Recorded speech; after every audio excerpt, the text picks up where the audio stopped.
What has not been well charted, documented, or communicated is what happens as a result of an Olympic Games and Paralympic Games. And by the way, I present those two with equal potency and would argue that the Paralympic Games has more power to deliver the social human development legacy because it is the last major happening. The Olympics comes first, the Paralympic comes second. But in that second, there is a goal.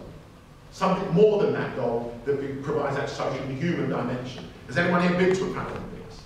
You have not lived until you've been to a Paralympics. Has anyone seen the Paralympics opening ceremony? It is extraordinary. Do you know why? They've all overcome life's adversity just to be there. So they have stories to tell. They can inspire you to do extraordinary things. Because that's what the whole experience is meant to do. By way of just reversing that timeline that I bring with you and engaging with what you then see, feel, hear, taste, touch, and then challenge, or inquisitorily ask of me, I would therefore say that the Beijing Games told us that China had arrived as a major superpower. The investment they made will not be made in the major games of that kind again. It will be unmatched or unequalled within that opening ceremony and closing ceremony. Remember I said to you, that is what host cities and nations are judged on by way of a successful games. No matter what goes on in between. What do you think London's kind of like seconds will be for their opening ceremony?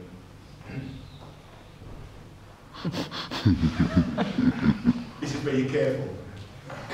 London's statement should be London's bid, pledge, commitment.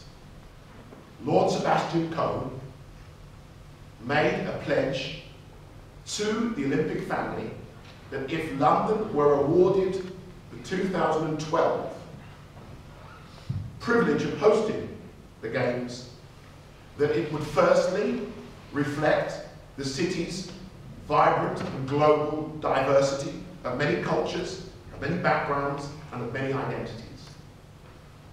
Secondly, it would deliver an accessible Games by way of athletes' ability to move around and enjoy the Games experience, reflected in the village, and it would be by way of transport infrastructure and part of a regeneration of the East End Corridor, one of the most deprived corridors in Europe, something of real first world facility provision would exist.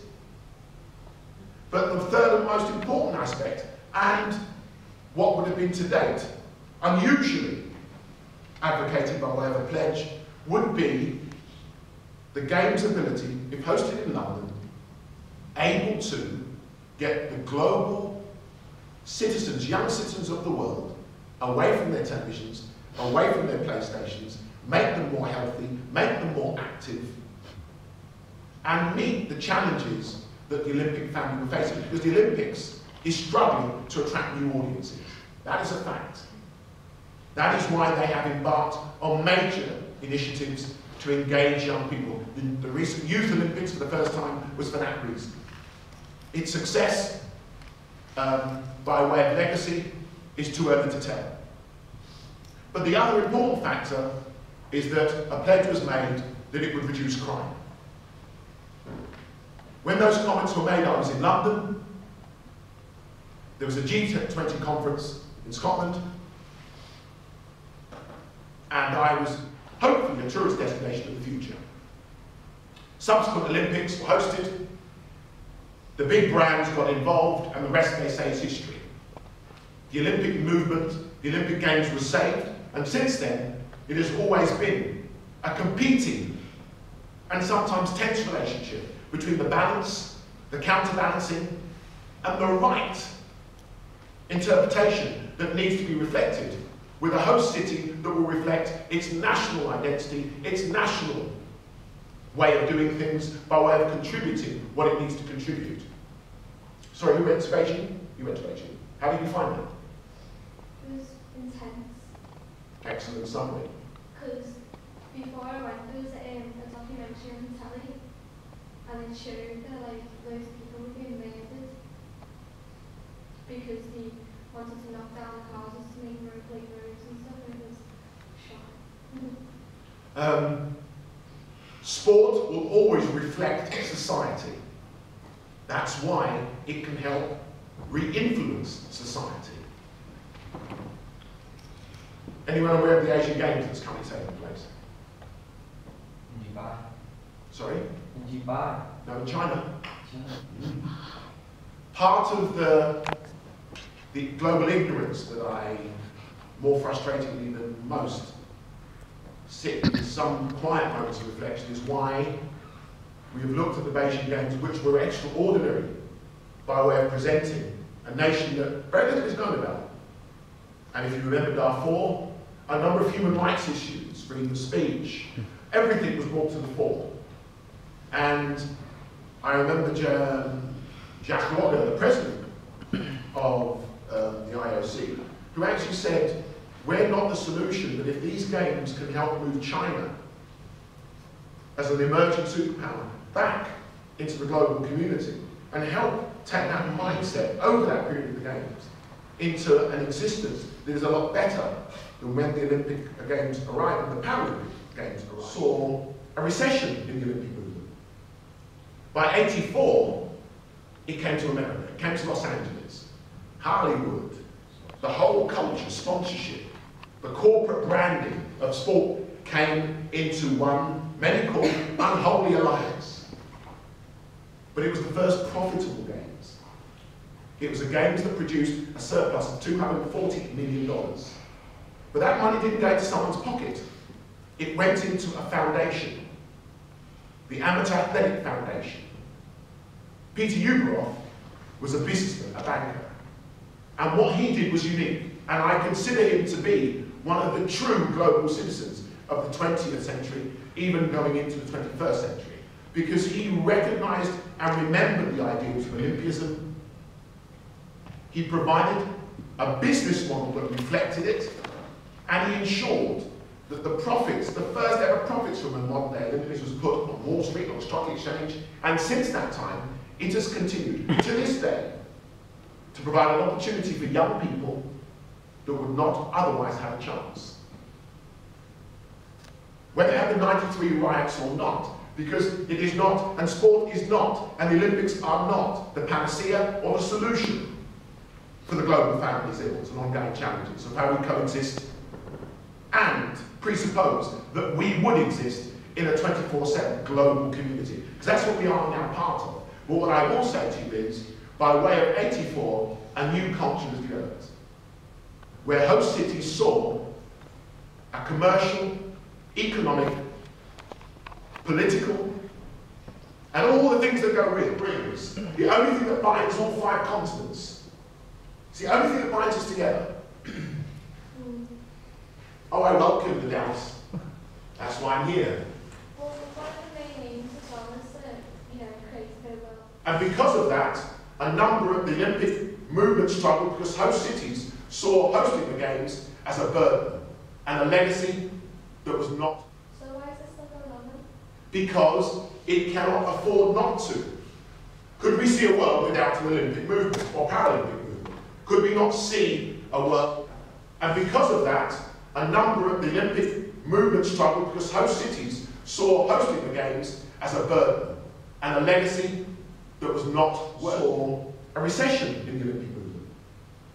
By '84, it came to America, it came to Los Angeles, Hollywood, the whole culture, sponsorship, the corporate branding of sport came into one, many call unholy alliance. But it was the first profitable Games.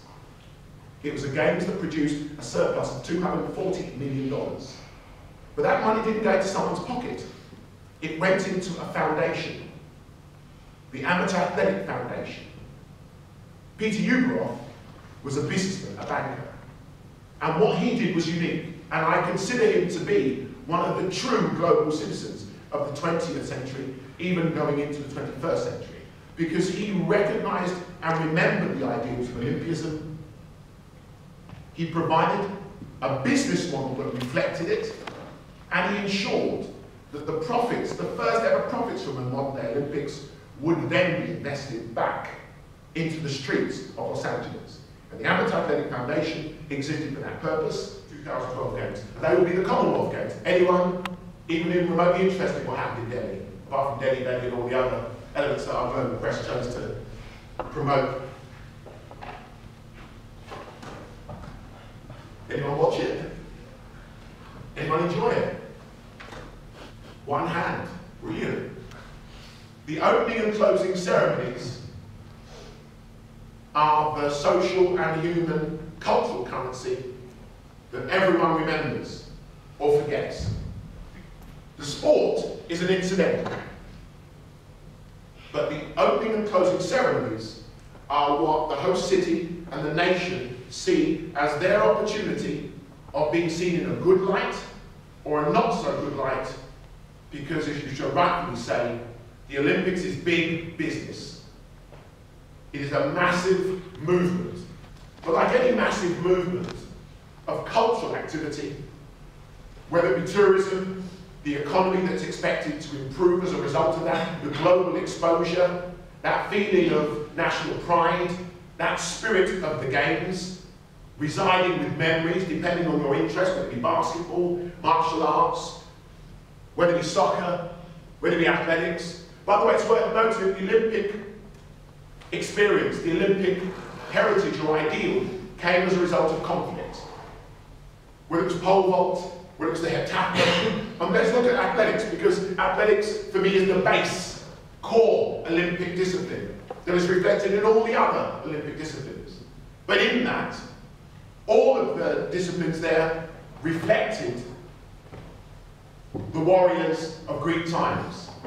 It was their element of young citizens and communities globally and within your own local environments has resulted from that approach. By way of context or background, it is worth noting that up until 1984, the Olympic movement was struggling. Nobody wanted to host it. It was too expensive and the legacy was a nightmare. The 76 Montreal Olympics are still being paid for by the taxpayers of Montreal. The stadiums have been of relaxation, of escape, of recognition without casualty. So the fact that the Olympic movement, the Olympic ideals were born out of conflict and a warrior who would be feted and would be respected by his peers shows at the end of the day that sport and its ability now in the 21st century, thousands of years later, is able to reflect society as well as influence society. Over the last 20 years,